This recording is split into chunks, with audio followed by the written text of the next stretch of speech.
Hey guys, welcome to your channel.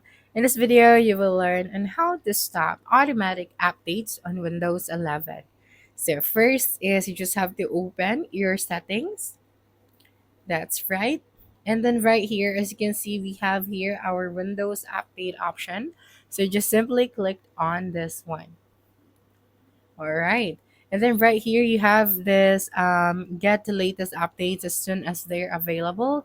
You just have to make sure that this option right here is turned off.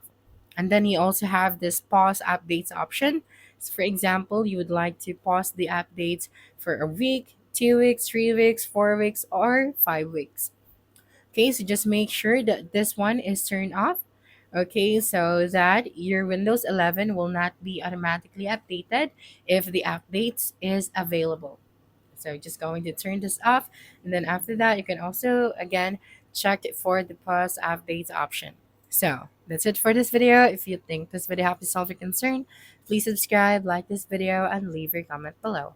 Bye.